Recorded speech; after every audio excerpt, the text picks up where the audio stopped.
আজ বাংলাদেশ 2024 সালে শত শত ভাই বোনের রক্তের বিনিময়ে নতুন করে স্বাধীন হয়েছে।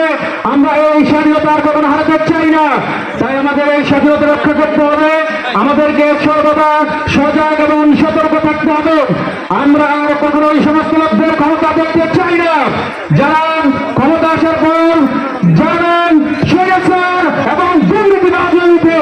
আমরা সেই সমস্ত সৎ, দক্ষ, দেশপ্রেমিক, যোগ্যতা সম্পন্ন ইসলাম প্রিয় মুত্তাকি লোকদের আমাদের শাসক বানাবো।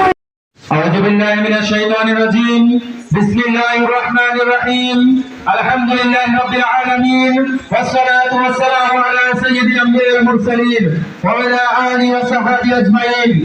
বাংলাদেশ জামাত ইসলামী ফরিদগঞ্জ উপজেলার ছয়রাম ভুক্তি ইউনিয়ন কর্তৃক আয়োজিত আজকের কর্মী সম্মেলনের প্রধান অতিথি বাংলাদেশ জামাত ইসলামীর চাঁদপুর জেলা শাখার চাঁদপুর জেলার সংগ্রামী নায়েব আমির মাওলানা বিল্লাল হোসেন মিয়াজি উপস্থিত। আজকের প্রোগ্রামের আমন্ত্রিত মেহমানবৃন্দ এবং আমার সামনে ভূমিষ্ঠ কবিদের আসসালামু আলাইকুম ওয়া রাহমাতুল্লাহ। প্রথমে শুকরিয়া আদায় করছি বিশ্বজাহানের প্রতিপালক মহান আল্লাহ সুবহানাহু ওয়া তাআলার দরবারে, যিনি আমাদেরকে এই সুন্দর মুক্ত স্বাধীন বাংলাদেশ উপহার দিয়েছেন। দুরূদ সালাম পেশ করছি মানবতার মুক্তিদূত রাসূল আকরাম সাল্লাল্লাহু আলাইহি সাল্লামের প্রতি। প্রিয় ভাইরা, আমি শুধু আপনাদের সামনে একটু বিষয় কথা বলতে চাই। আপনারা জানেন স্বাধীনতা রক্ষার চেয়ে স্বাধীনতা অর্জনের সাথে স্বাধীনতা রক্ষা করা বেশি কঠিন। বাংলাদেশ 1947 ও 1971 সালে স্বাধীন হয়েছিল, কিন্তু আমরা সেই স্বাধীনতা রক্ষা করতে পারি নাই। আজ বাংলাদেশ 2024 সালে শত শত ভাই বোনের রক্তের বিনিময়ে নতুন করে স্বাধীন হয়েছে। আমরা এই স্বাধীনতার কখনো হারাতে চাই না। তাই আমাদের এই স্বাধীনতা রক্ষা করতে হবে। আমাদেরকে সর্বদা সজাগ এবং সতর্ক থাকতে হবে। আমরা আর কখনো এই সমস্ত লোকদের ক্ষমতা দেখতে চাই না, যারা ক্ষমতা আসার পর জানেন স্বৈরাচার এবং দুর্নীতিবাজ হয়েছে।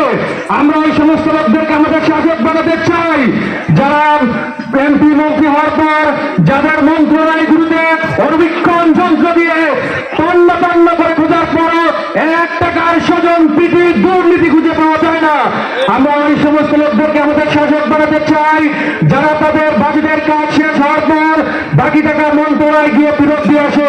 আমরা সেই সমস্ত সৎ, দক্ষ, দেশপ্রেমিক, যোগ্যতা সম্পন্ন ইসলাম প্রিয় মুত্তাকি লোকদের আমাদের শাসক বানাবোই ইনশাআল্লাহ। এই আশা ব্যক্ত রেখে আপনাদের কাছে এবং দেশবাসীর কাছে এত ব্যক্ত রেখে আমি আমার সংক্ষিপ্ত কথা এখানে শেষ করছি। আল্লাহ হাফেজ।